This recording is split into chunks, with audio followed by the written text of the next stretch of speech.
terhadap putusan yang telah kami jatuhkan, baik penuntut umum, advokat, dan terdakwa mempunyai hak yang sama untuk melakukan upaya hukum jika tidak sependapat.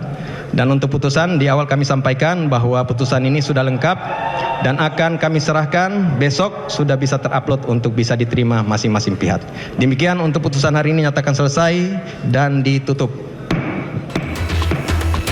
Usai membacakan amar putusan untuk ex-Mendikbudristek Nadiem Makarim, Majelis Hakim Pengadilan Negeri Tindak Pidana Korupsi Jakarta Pusat bergegas meninggalkan ruang sidang. Cara yang belum terlewatkan adalah sebagai panitera. Nadiem tidak diberi kesempatan untuk memberikan tanggapan terkait vonis 10 tahun penjara dan denda 1 miliar serta uang pengganti 809,5 miliar rupiah dalam kasus dugaan korupsi Chromebook. Sontak, penasihat hukum Nadiem Ari Yusuf Amir mengajukan protes. Dari majelis. Ada acara yang belum terlewatkan adalah memberikan kesempatan kepada terdakwa untuk menyampaikan sikapnya. Kenapa mesti buru-buru yang mulia? Takut ya? Wah gawat ini. Itu kan hak kita untuk menyatakan. Protes dari Ari Yusuf Amir tetap tidak diindahkan. Majelis Hakim pun bergegas meninggalkan ruangnya. Tim Liputan iNews melaporkan. Informasi lain pemirsa, Komisi Pemberantasan Korupsi KPK menetapkan Bupati dan Sekda Kuansing Kuantan Singingi Riau sebagai tersangka jual beli jabatan Pemkab Kuansing. Bupati Kuansing Suhardiman Ambi diduga menerima suap berupa mobil mewah senilai 2 miliar rupiah untuk memilih Zulkarnain sebagai Sekda.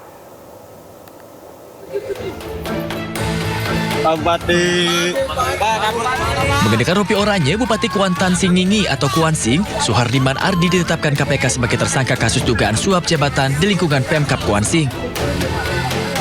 Selain Suhardiman, KPK juga menetapkan Sekda Kuansing, Zulkarnain dan Direktur Utama PT Mitra Ideal Consultant sebagai tersangka. Kasus ini bermula dari laporan masyarakat terkait jual beli jawaban untuk posisi Sekretaris Daerah Kabupaten Kuansing. KPK menyebut Bupati Kuansing meminta syarat mobil SUV Land Cruiser 300 GRS senilai 2 miliar rupiah kepada tersangka Zulkarnain. Zulkarnain diketahui menggunakan identitas dirut PT Mitra Ideal Consultant, Ardiles, untuk proses kredit mobil mewah tersebut. Selanjutnya Saudara SA, selaku Bupati Kuansing periode 2025-2030, terkait dengan adanya kegiatan lelang jabatan ini meminta syarat atau meminta semacam permintaan kepada calon yang akan menduduki posisi tersebut, yaitu satu unit SUV mobil Toyota Land Cruiser 300 GRS.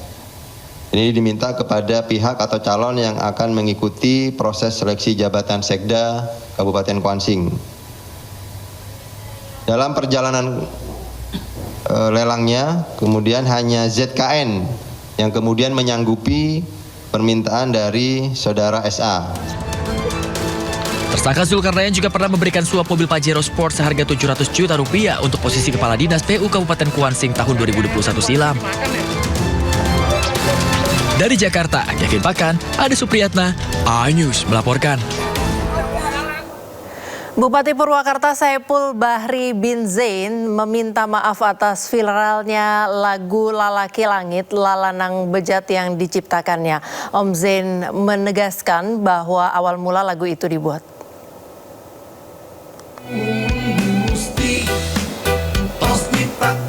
Lagu Lalaki Langit Lalanang Bejat menuai kritik hingga somasi karena dinilai seksis terhadap kaum perempuan. Bupati Purwakarta Saipul Bahri bin Zain meminta maaf dan menjelaskan lagu itu awalnya dari puisi dan dibuat pada tahun 2020, bukan saat diangkat menjadi bupati. Itu berawal dari sebuah visi Dan kata-kata lagu itu saya buat tahun 2020. Artinya pada saat itu dibuat oleh seorang Om Jen, seorang pengembara yang pada saat itu menurut saya lagi tersesat. Bukan oleh Om Jen, seorang bupati. Di lirik dalam lagu itu mengungkapkan apa Om Jen? Ya kan, perjalanan spiritual orang tuh berbeda-beda. Bisa hidup seorang itu kan berbeda-beda. Cerita cinta seseorang berbeda-beda. Cerita asmara seorang berbeda-beda. Cerita rumah tangga seorang berbeda-beda. Termasuk cerita tentang pengembaraan hidup saya. Yang pada saat itu menurut saya ya, dalam kategori beragatif, kategori nakal. Sehingga saya merenung dan berpikir, ya Tuhan, untung saya diciptakan jadi laki-laki. Kalau jadi perempuan bagaimana jadinya saya. Itulah yang mau saya ungkapkan pada saat itu. Karena saya jadi laki-laki pun pada saat itu rambut saya kan panjang. Apalagi jadi perempuan. Ya, dan gitu ya. Dan hal-hal lainnya termasuk yang ada dalam lirik lagu. Maksudnya kan ada jeda dong. Itu puisi dari tahun 2020 dan menjadi lagu pada baru-baru ini. Itu prosesnya gimana sih Om Jen? Ya kan, puisi sering saya bacakan pada saat itu. Nah, tahun 2023 masih belum saya jadi bupati loh. Ada seorang seniman, Om, ini kita aransemen jadi lagu ya. Kan gitu. Ya oke, nggak masalah. Tapi saya nggak mau bayar ya. Saya bilang saya gratis. Ya oke. Nah, lahirlah sebuah lagu, Lalaki Langit, Lalanan, Bejat, yang saat ini menuai kritik dari berbagai pihak. Atau sebagian pihak ya. Setelah ada somasi juga dan proses yang lain, apa tindakan ke depannya dari Om Jen? Ya, kalau untuk tadi kata-kata yang dianggap bahwa itu kontroversi, saya minta maaf. Tapi kalau untuk somasi, karena kaitannya ini dengan somasi, saya jadi harus konsultasi dulu dengan Bapak sama. Ya, sementara itu pemirsa, netizen mulai menyoroti makna dari lagu Lalaki Langit Lalanang Bejat ciptaan Bupati Purwakarta Saipul Bahri bin Zain. Lirik mana yang diduga menyinggung kaum perempuan?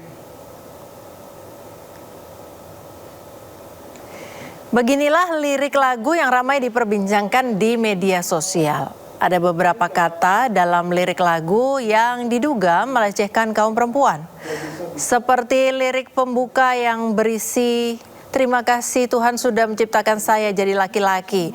Andai saja saya jadi perempuan, SMP kelas 3 sudah keguguran 7 kali." Dan juga masih banyak lagi kata-kata dalam lirik yang dianggap tidak pantas. Anggota Komisi 8 DPR RI Atalia Praratya turut buka suara. Ia mengaku geram dengan lirik yang dianggap tidak pantas.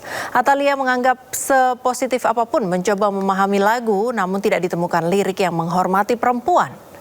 Tidak hanya Atalia, pegiat isu perempuan sekaligus Ketua Aliansi BEM Purwakarta, Sela Amelia, menyebut candaan seksis bukan persoalan sepele dan merendahkan perempuan. Berduka cita untuk wargi Purwakarta yang bupatinya merilis lagu Lalaki Langit Lalanan Bejat. Waktu acara hajat bumi di Linggamukti Purwakarta, Bupati bin Zain ini bilang, ya ayo lestarikan bahasa Sunda, karena bahasa Sunda tuh bahasa ibu. Hakengnya kita pertama tuh bahasa Sunda gitu ya. Memang kalau misalkan kita ingat-ingat lagi ke belakang gitu ya, pemimpin-pemimpin kita ini suka banget melekatkan identitas kesundaannya. Tak terkecuali bin Zain. Sebenarnya nggak baru sih, dia itu nulis lagu Lalaki Langit Lalanan Bejat tuh dari Januari. Cuman memang karena nggak tenar, somehow jadi nggak banyak yang tahu aja. Kita bedah ya. Terima kasih Tuhan telah menciptakanku sebagai laki-laki. Sebab kalau aku jadi perempuan, SMP kelas 3, aku udah keguguran 7 kali. Makasih Tuhan sudah menciptakanku sebagai laki-laki. Aku jadi gak usah beli kutang yang busanya lebih besar dari payudara. Terima kasih Tuhan sudah menciptakanku sebagai laki-laki. Tak usah berkeliling apotek kalau telat datang bulan. Kalau misalkan kita lihat, lagu itu merupakan bentuk syukur seseorang telah diciptakan sebagai laki-laki. Tapi kemudian apakah layak kita menuturkan syukur kepada sesuatu yang adiluhung, kepada sesuatu yang kita agung-agungkan dengan konstruksi lirik yang superior abis, dan kenapa menstruasi, beli utang, reproduksi, kehamilan itu dijadikan olok-olok. Jangan bawa-bawa identitas kesundaan ke Jangan bawa-bawa budaya kesundaan kalau misalkan kamu cuma ingin mengolok-olok perempuan. Karena sebagai perempuan aku merasa tak aman, sebagai orang Sunda aku merasa dipermalukan. Sidang dakwaan Tifauzia Tiasuma atau Dr. Tifa digelar pagi tadi di Pengadilan Negeri Jakarta Timur. Informasinya usai jeda, tetaplah bersama kami di Sindo Sore.